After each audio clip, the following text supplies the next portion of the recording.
Hello, everyone. I am live. Swag is live right now. Hey, let me know you're here. Let me know you're here.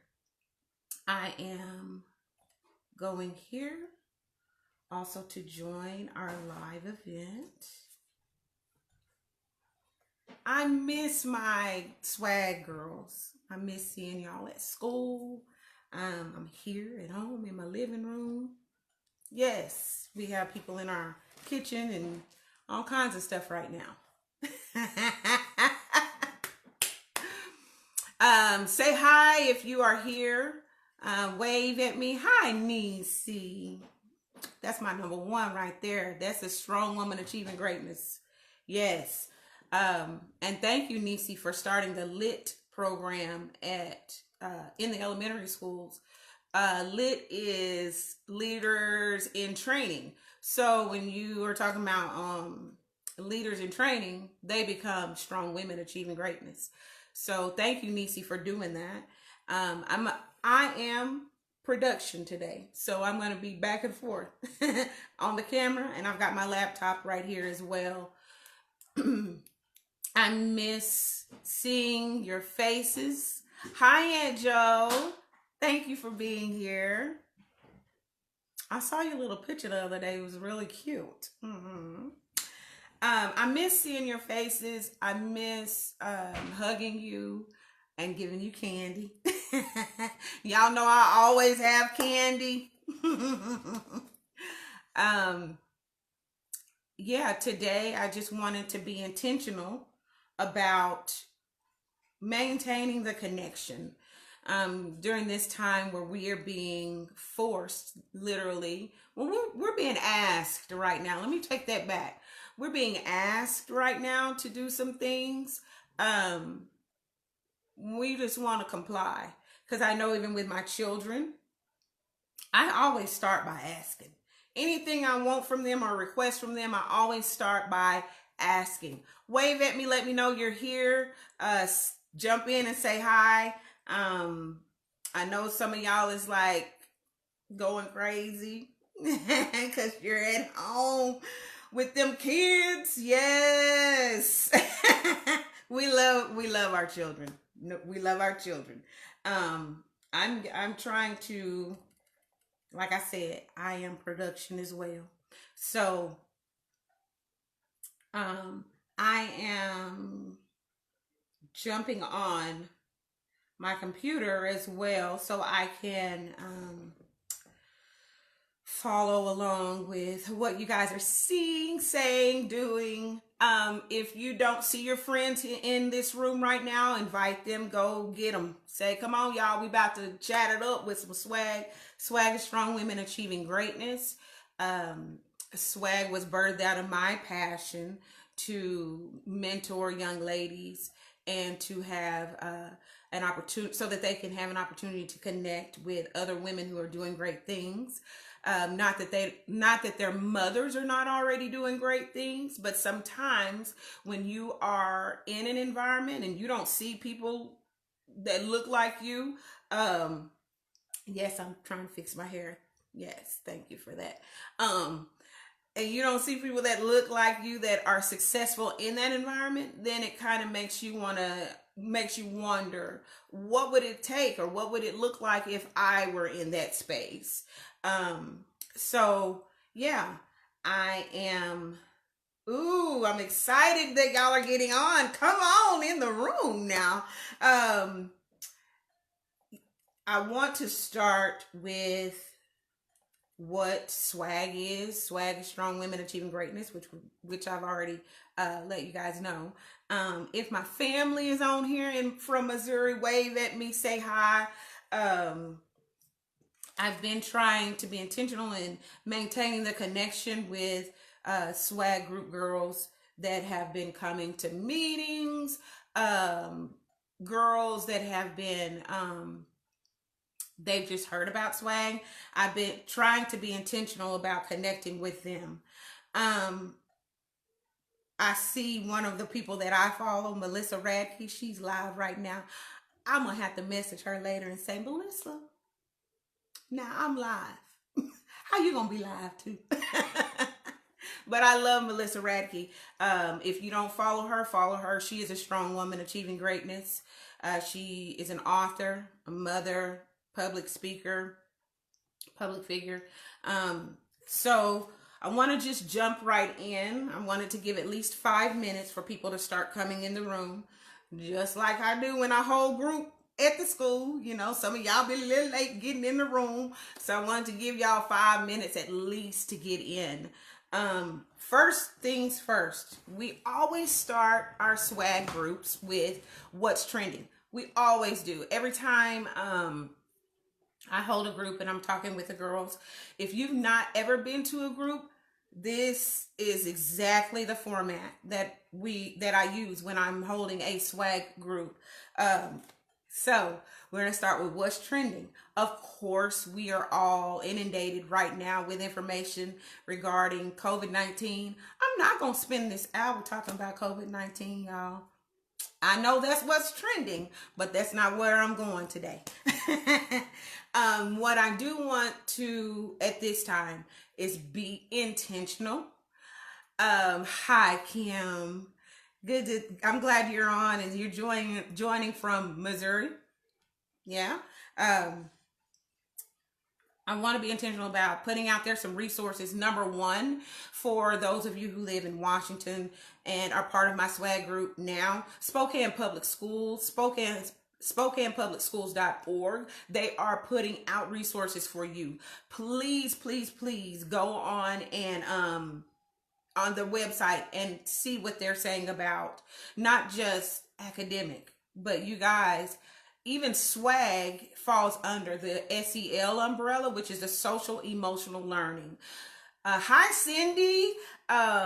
So the social emotional learning is this umbrella that the kids are able to come under in the school, and swag is a part of that. So that is all of the things that they might be having trouble focusing in class, but swag deals with the why. So why are you having problems?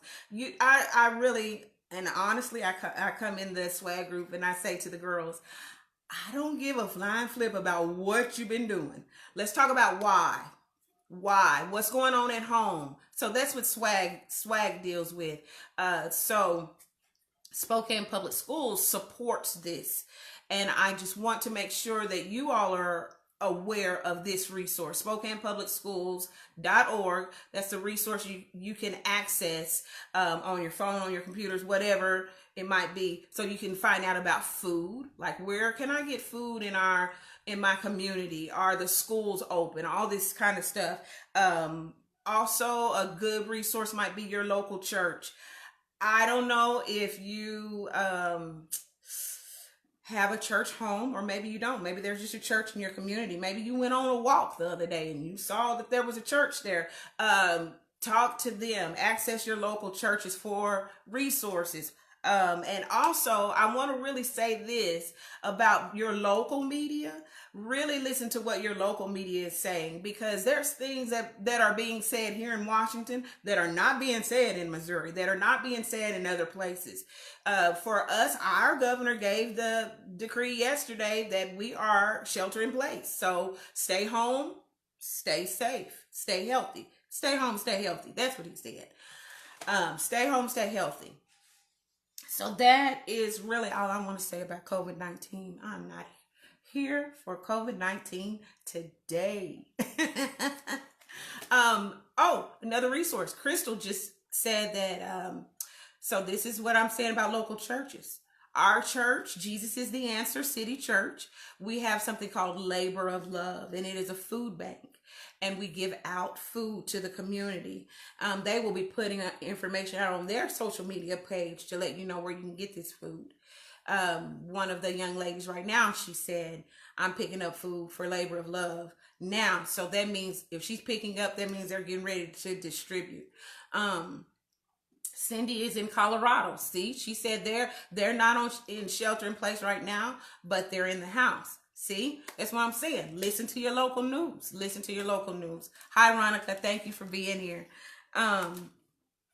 So enough about COVID-19 because I've talked so much about COVID-19 it feel like it's COVID-20 now. So let's jump right into our agenda. What's trending? We've talked about that. Swag is strong women achieving greatness. So I have to deal with the very first thing that swag is, and that is about being strong. Strong women achieving greatness. So with that being strong, how do you stay strong? How do we stay strong? So we're going to talk a little bit about these three things. Mentally strong, emotionally strong, and physically strong. How do I maintain those things, at least those things, to be mentally, emotionally, and physically strong? Most of you who know me know that this past year we went through something with our family where my son had a kidney transplant, and it was a great thing. The donor happened to be my husband. So, I say sometimes, you fall in love with people because of their heart. Well, I guess I fell in love with him because of his kidneys. Thank you, Jared Stacy, for donating your kidney. So, anyway, with that, my husband was the donor for our son, and everything went well. We had to leave our home and live 500 plus miles away from home for 4 months. And it was me and my son Micah in this little bitty old room at the Ronald McDonald House. And we had to live there because we had to stay close to hospitals. All of those things had to be present in order for him to maintain his physical health. So, no one ever plans to be roommates with their teenage son. But that's what happened to me. I became his roommate. And so for me, I had to mentally get myself in a good space because I don't share my space with nobody but Mr. Stacy. And that's who I was used to sharing my space with. But I had to share it with Micah. Thank you, Jesus. And this is the thing. I'm glad for the job that we had done as parents when it came to that, because he was a good roommate. He really was. He was a good roommate. I didn't have to worry about our room getting out of hand with mess and all that stuff, not picking up after himself, cleaning up after him all the time. I didn't do that. Even in his condition, I was there helping, but I wasn't doing all that, So for me being in that space for that amount of time, mentally, I had to do some things. So I read a lot. I subscribed to some podcasts that I was able to listen to, because just as we are confined in our space right now, I had to go through that for 4 months where I couldn't be any more than 5 minutes away from the hospital. Just in case that something happened to Micah, I had to be able to get him there quickly. So that meant I spent a lot of time at the Ronald McDonald House in our room. Jesus, it was a long time. So I began to look around, to see what I had access to and utilizing those things. One of the things that I did have access to was an exercise room. So this is physically how I took care of myself was I worked out. I worked out every day. I would run on the treadmill, run. I would make sure that I would spend some time outside. Now, there came a point in time in Seattle that it was like, oh my God, can't go outside. Hi, Sarah. Couldn't go because the weather was bad, or, you know, I needed to stay close to Micah. Hi, Nisha. Um, and so I would utilize the exercise room. That's what I would do. I'd be in that exercise room and I would be going. Um, that was how I took care of myself physically, mentally, and emotionally. I was able to begin writing. And that's one of the things that I'm excited about, is that I'm almost finished with my book. I'm excited about that, and I'm excited to be sharing part of that with you all. So I started writing a book, and that really helped all the stuff that was going on up here to get it like on paper, like to so that it wasn't like trapped inside of me. I was able to get it out, and put it somewhere that wasn't in or on me, if that makes sense. So I started watching a book. Hi, Sherry and Mom. My mom's on. I was able to put my thoughts there, and that was a blessing to be able to like get it off of me and get it, you know, out of my head, out, you know. Maybe for you, you journal during this time. Maybe this is a time for you to start journaling, and putting some ideas out there, so that you stay strong mentally, because you know, you get in a small space, you start to, you know, things start to get on your nerves, things that didn't bother you before, stuff that you didn't even hear. Like my refrigerator, it hums in the key of E. Just in case y'all didn't know. I know my refrigerator hums in the key of E. And so those are things that you begin to notice, and you're like, wow, okay, you know. I have been intentional. Hi, Jonathan. My neighbor, Jonathan Bingle, is waving at me. I can almost see him waving because he lives just down the street. um, I've been intentional about my mental health. Sometimes I think we don't do a good job in this area. Like, especially as women, we are so busy taking care of everybody else that we don't take care of ourselves. So how do you stay strong? Self-care, self-care. Take care of you, take care of you. I literally have to remind myself, Jamie, you need to do something for you. You need to do something for you. You've been doing stuff for your kids, your husband, everybody else, everybody. But I have to take those times, and I don't feel bad about it. I don't feel like, oh my God, you're being selfish. I don't feel like that. Mm-mm.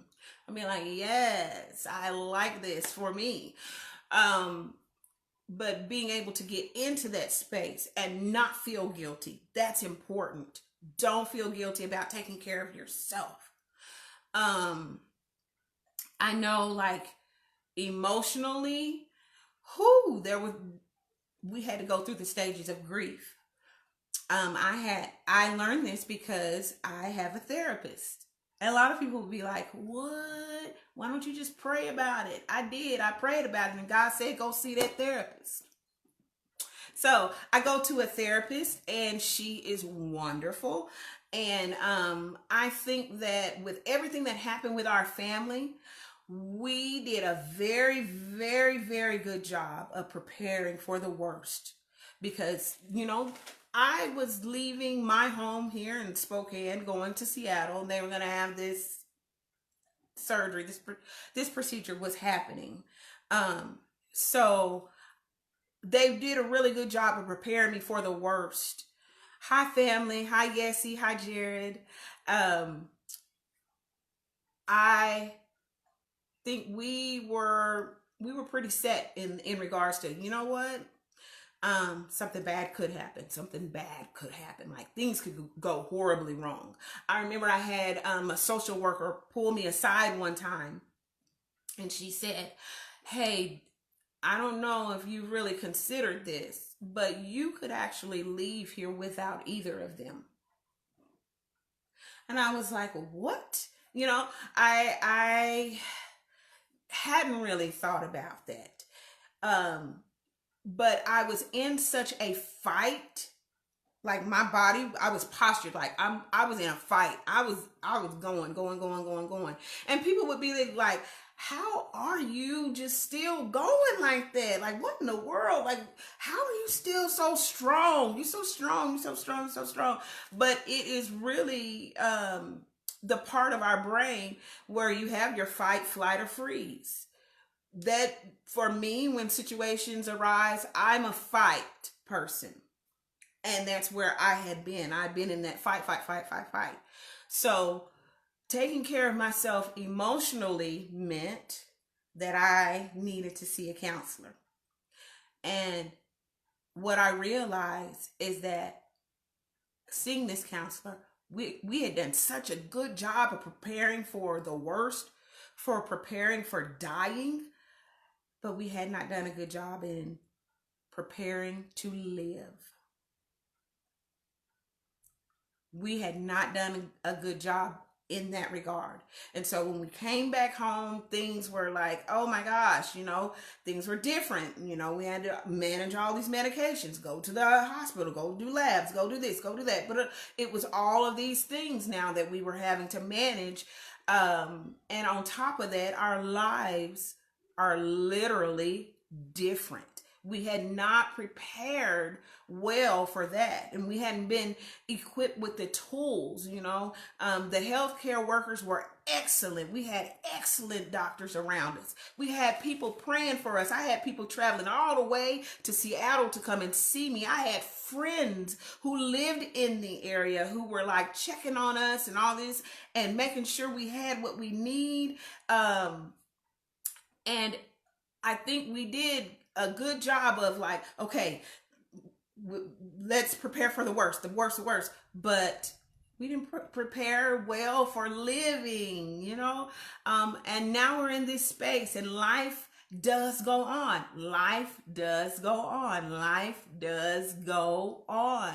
And here we are once again in a position where we are being asked to quarantine.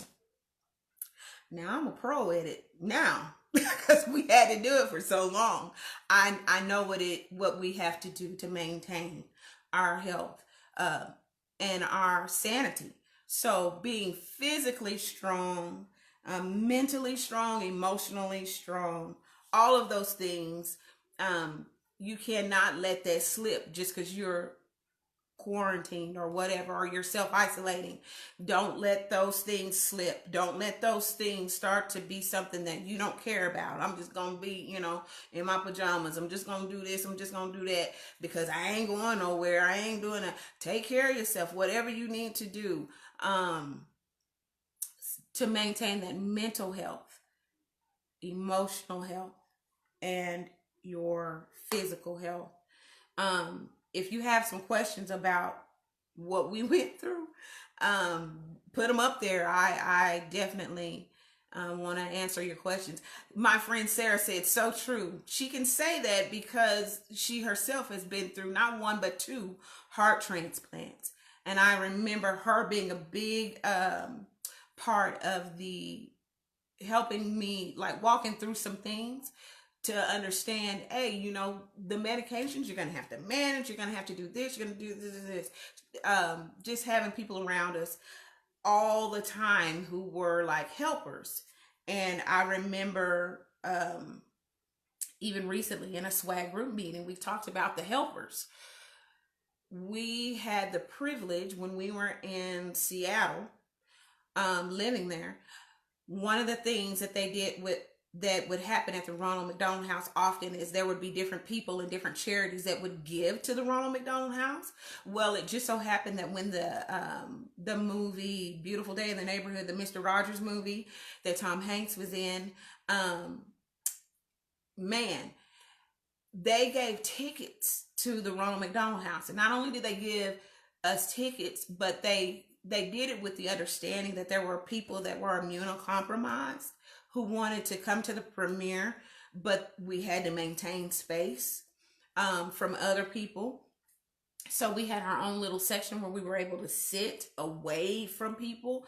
But we attended the premiere. So this premiere, there was only media that was there. It was radio, television, newspaper, magazine, all of these people they were the ones that were at the premiere, and we had the privilege of being there. And it was so amazing because they didn't just show the movie, but they did like a little Q&A and all this. It was amazing. But in the movie, Mr. Rogers talks about different things. And of course, I remember watching Mr. Rogers, but one of the things that came up was looking for the helpers, people that are helping. You know, identify who they are, being able to identify who the helpers are.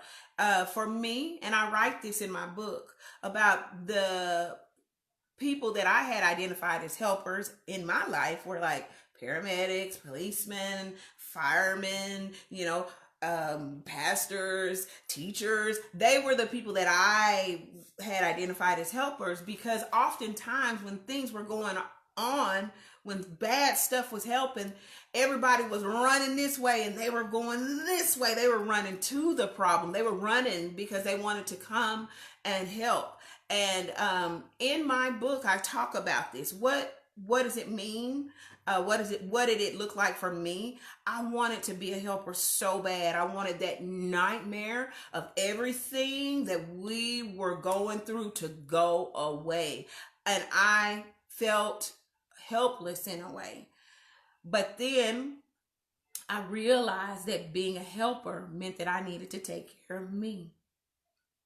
Because one of the things that happens when you fly is they tell you to put the mask on yourself first before you go help somebody else. I learned how to put the mask on myself first. That's what I learned. And from that, I have been a help and have been able to be a helper to more people. Before all of this happened, my plate was so full. And one of the things that as I was listening to podcasts and talked to my therapist, we talked about glass balls and glass balls versus rubber balls. What are you juggling? What are you juggling? If you drop a glass ball, it's going to shatter. There's probably no way you're going to be able to put all those pieces back together. But if you drop a rubber ball, it'll probably bounce a little bit and then roll off into a corner somewhere, and you can come back and pick that up later. There were a lot of things and a lot of people in my life that became rubber balls. And it wasn't that I didn't care for those people, but it was the fact that I had glass balls that I needed. Oh my God, I needed to juggle. And that was me, my family, and not just Micah, but our daughter, Michaela, as well as being a wife. I had to maintain that and maintain the relationship with my husband. So mentally, physically, emotionally, taking care of yourself. That's what strong women achieving greatness. Strong. That's what a strong woman looks like. And I'm sure that you have strong women around you that you can kind of take some cues from. So helping others in the community. Woo! Strong women achieve. Women rise to the occasion. There's so many times that history doesn't even record it, that women have risen to the occasion to be a help. I see your question, Nisi, and I will answer your question. Even when we think back to like World War II and different wars that have happened in our country, and not only that, when we think about even in the Black community where there were systems that were created that forced our men out of the home, well, then you had women who had to rise to the occasion and go out and do the things that otherwise a man would have done. So becoming helpers.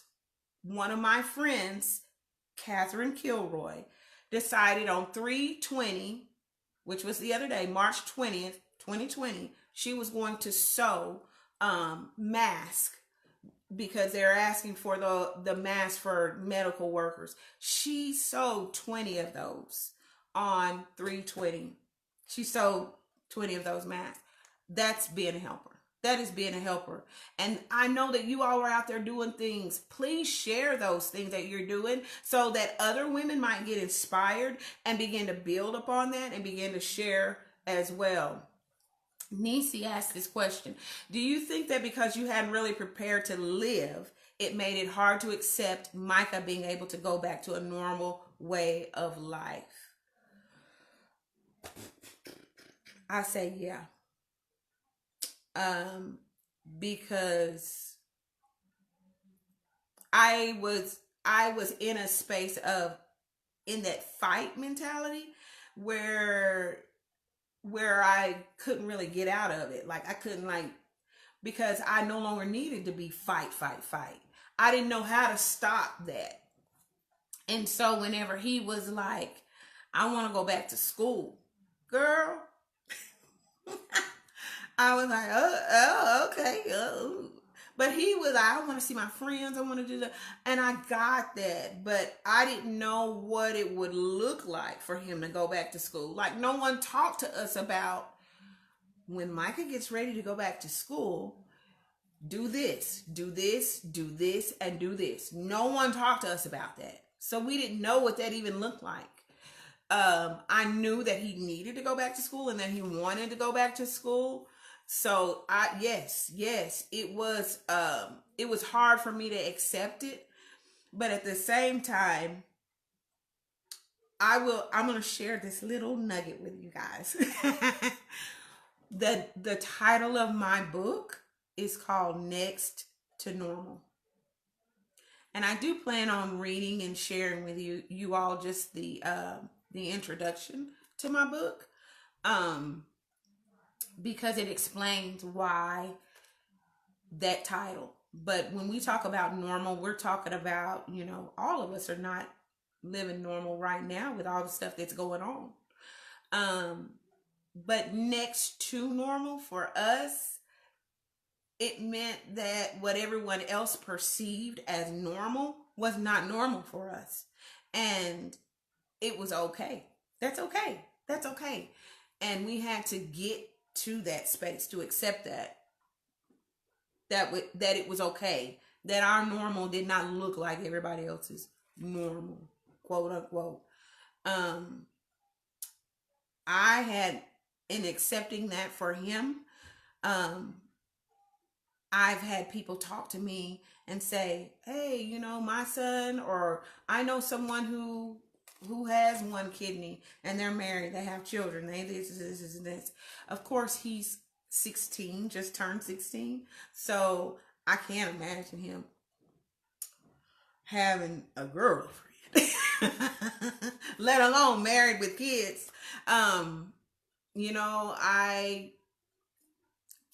It will happen. It'll happen. And I think just like me seeing him be able to go to school, me seeing him be able to do other things that he wasn't doing before he got his transplant, seeing it is helping me to accept, this is what living looks like.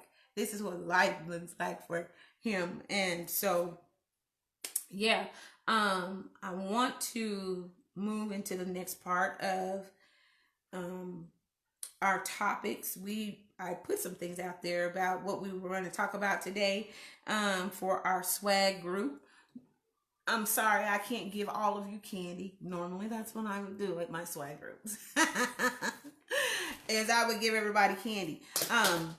So helping others in community, we talked about that. Being strong. Oh, this right here. Before everything started to happen,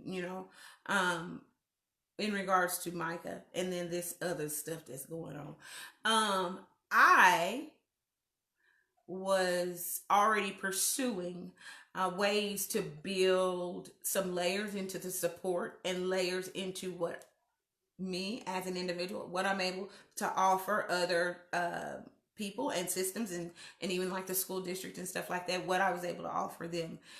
And so I was considering like getting some different certificates and things like that, which meant going back to school. So I put this out there to you all. Yeah, we're going through this right now, but what is it going to look like for you when this is over? See, if we were in a swag group meeting right now and we were face to face, I would have some now and later candy. Now and later candy, yes, because what you do now affects your later. Whatever you're doing now, it's going to show up and manifest itself in your life later. Like for me, for a while, I wasn't really exercising every day, and it showed up later on the scale. It showed up. But now I'm like, I'm doing all this stuff, that I'm supposed to be doing. That's what I always say to my kids. What are you supposed to be doing? Do what you're supposed to be doing. So what you're doing now is going to show up later. It's going to affect your later. What I'm doing now is I'm absolutely going to pursue those certificates and things like that, so that later on, when this stuff is over, the vacancies that are present, because people might not be able to come back to what they were doing. Guess who's going to be ready to step right in? Exactly. So do something now, so that you're later, when this stuff is over, or later on in your life, you're not sitting there worried and, oh my God, I can't retire. I never want to be in a position where it's saying where I can't retire. What? No. So I'm doing now so that my later looks good. Yes. Oh my goodness. Yes. So here's kind of the last little part of our swag group. Thank you all for being here today. The movie, because we're all stuck in the house anyway. I know y'all are watching TV. I know you're watching Netflix. There's a Netflix series, Self-Made. It is inspired by the story, Madam C.J. Walker's story. I'm not an expert on Madam C.J. Walker. I'm not. I'm just put that out there right now. But when I saw that it was a story about a Black woman who was a millionaire, I was like, let me watch it. Send me a thumbs up if you've watched it. I haven't.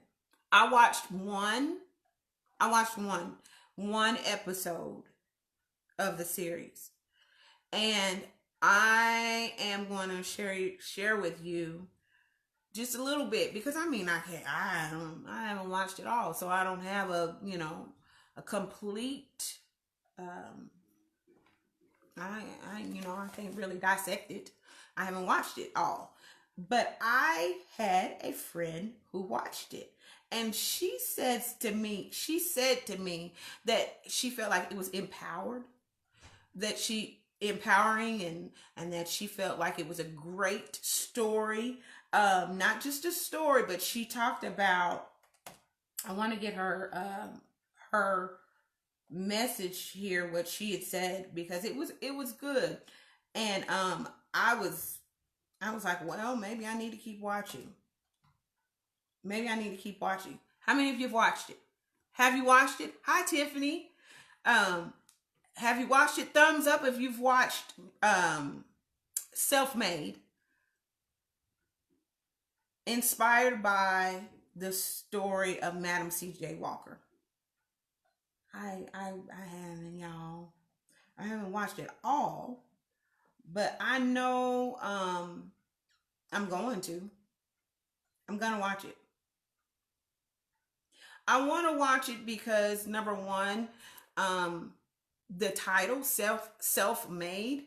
Sometimes, and this is just my own opinion, you guys can throw out how you feel or what you think about it.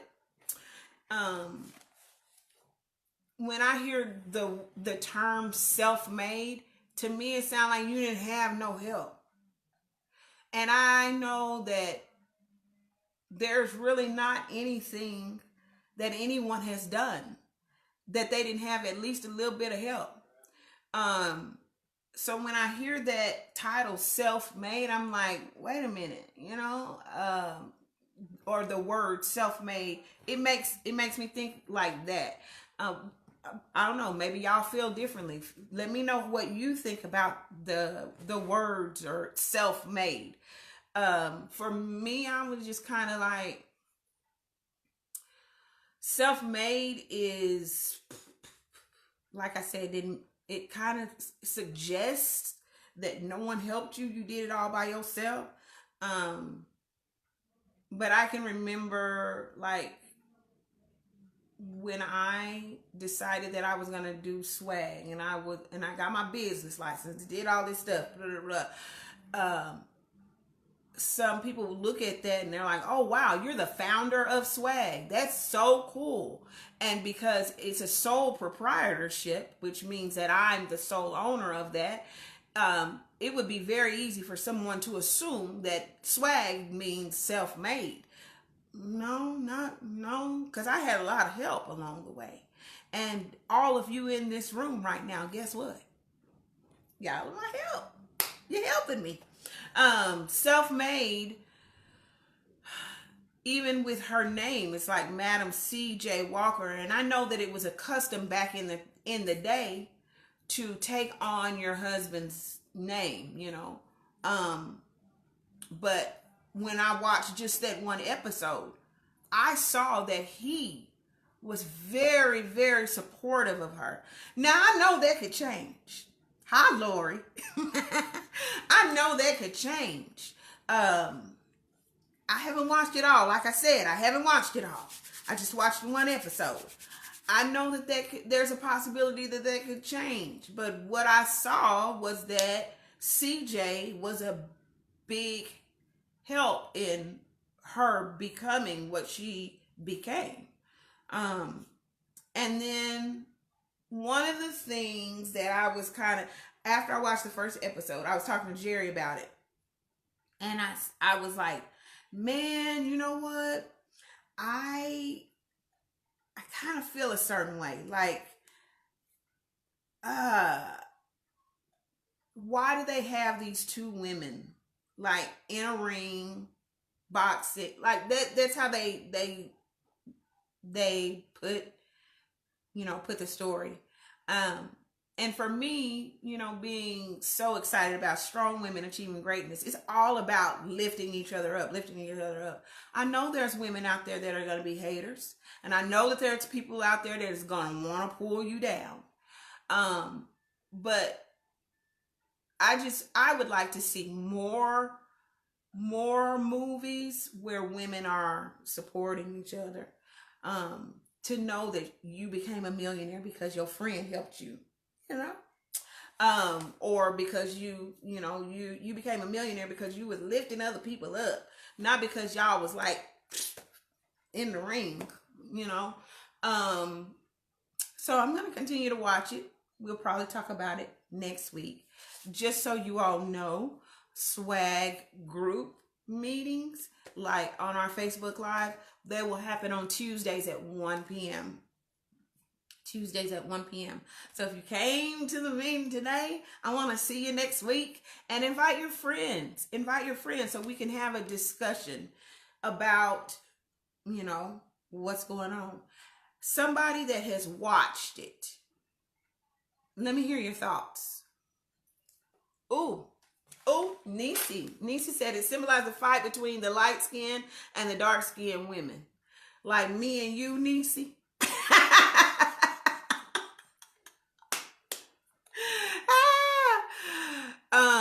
Shamerica, thank you for being here. She says, I agree. I was not a fan of the plot. It was not historically accurate, which is disheartening because she's got some more to say. Oh, okay, Shamerica.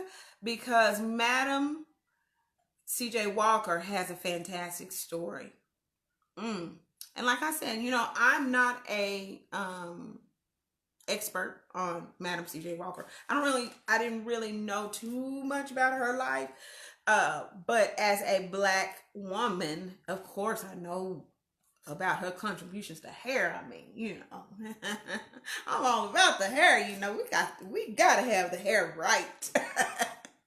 But I wasn't, like I said, I'm no expert on her life. But that kind of disappoints me that they would have the story like that. But I do see the storyline of like the light skin and the dark skin, like the colorism coming into play. I do see that. And I was just joking with Niecy when I said, like, me and you, Niecy's whole family. Niecy is my sister, for those of you who do not know.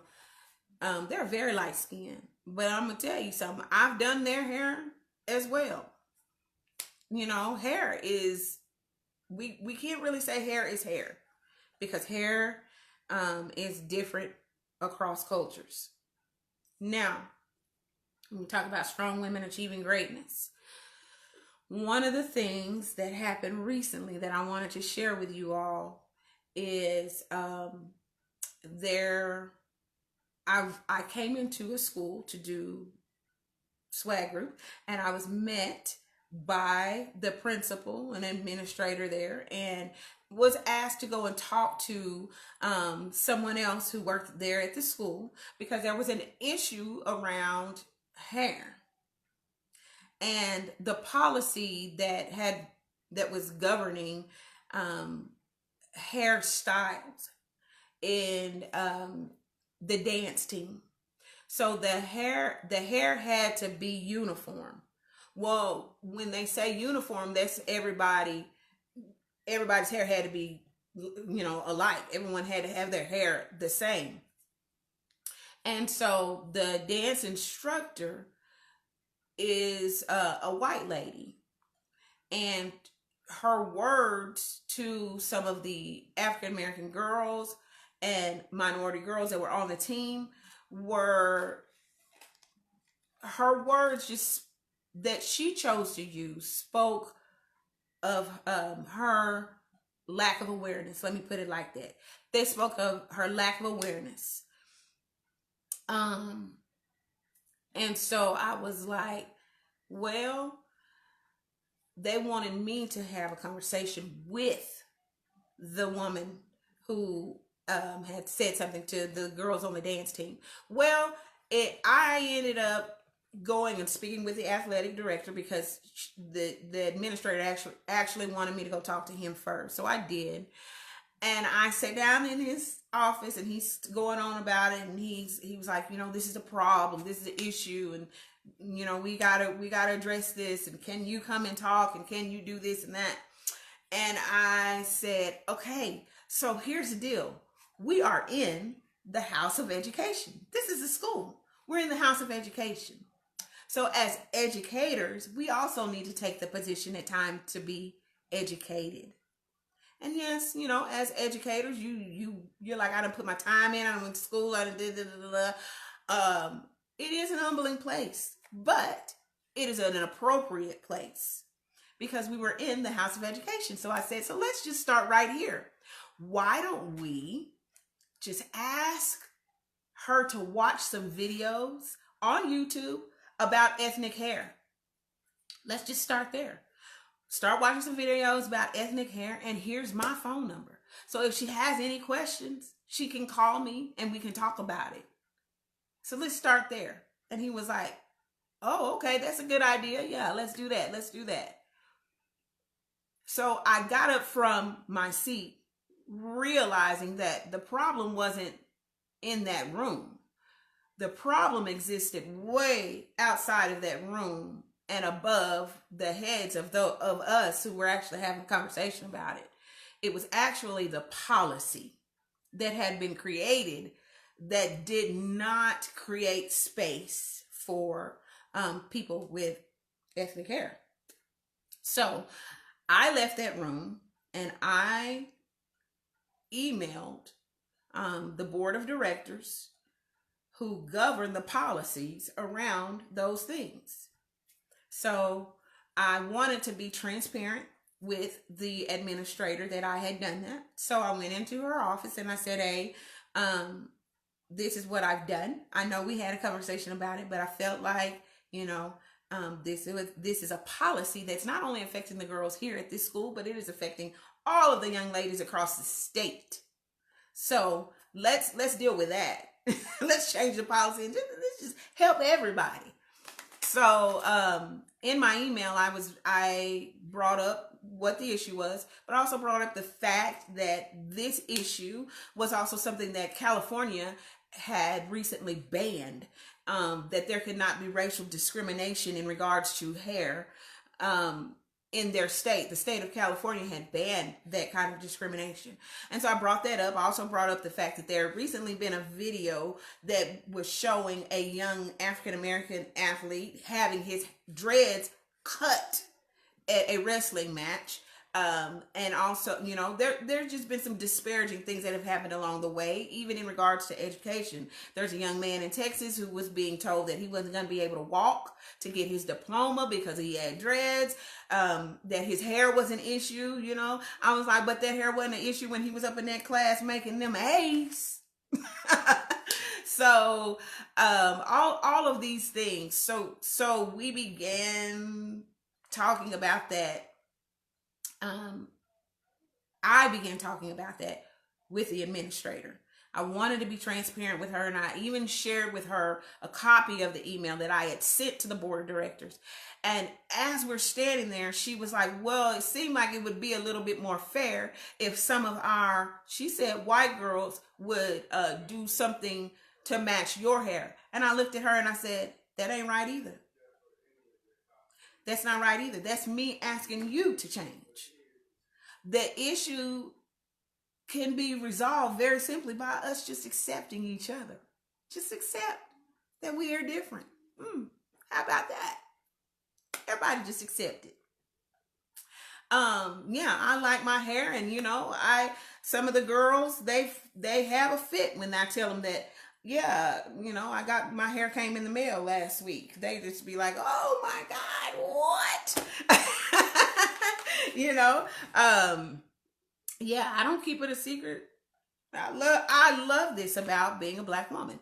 And so anyway, in talking to this administrator, she began to, you know, throw that around her head as well. And she said, you know what, you're right. She said, as a matter of fact, I think I have the director's phone number, the executive director over the board. So she was like, let me just put a call in to him. Boom. There you go. There you go. So policy in regards to hair, it might look a little different in Washington State. I don't know about where you are, but if you are a strong woman achieving greatness, you can do the same thing where you're at. Changes that need to be made, make them. Make them. You can do that. So we want to come out on the other side of this stronger. What you're doing now will affect your later. Those policies that I went to bat for now could very well affect my daughters later. Thank you all for being here. We got like, I said 1 to 2, because you know we on a schedule up at this house. Everybody's not running around doing what they want to do. We have a schedule. My kids, they're on a schedule, but you know, sometimes I'll be like, The only thing today, I was like, I need y'all to get somewhere and stay for about an hour. Yeah. So let me know, what are y'all doing at your house? Do y'all have a schedule? Are y'all's kids just doing what they want to? I want to go back up here really quick because there was a question. Oh, hi, Pastor Mina. She said the boxing ring, I feel, was honoring her truths and struggles at that time. And yes, I too look forward to women helping pull one another up. Hey, yes. Yeah, because when you say that, honoring her truths at that time, I know where you're going. Because sometimes we don't get to tell our story. It's like my kids, they be into it, whatever. I have one of them, they be sitting down like, Mom, this is what happened. And then the other one just be over there like, ooh, you just wait till I tell my part. Let me tell my part. But also, we are recognizing, as Shamerica brought up, that this was not an accurate depiction of the truth of this woman's life. So yeah, all that. Hi Tanika, Mrs. Stacy. We need a way to get everyone from Swag on. Yes, so swag group meetings, we are having them here. If you are with Spokane Public Schools, you should be able to get a laptop. If you don't already have one, they have Chromebooks and things like that where you can then access swag through Facebook. And we're having group meetings every Tuesday at 1 o'clock. In the series, Madam C.J. Walker addresses the fact that they could have worked together. Okay. See, I've only seen one episode, y'all.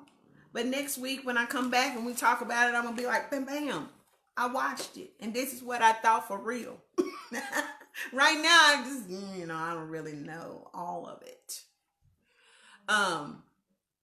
Oh, Dr. Roberta Wilburn, she said no kids at my house, but miss my grandkids. I've got two. Do you wanna like see them? I've got two they would just wash their hands really well, and they could be at your house if you want them.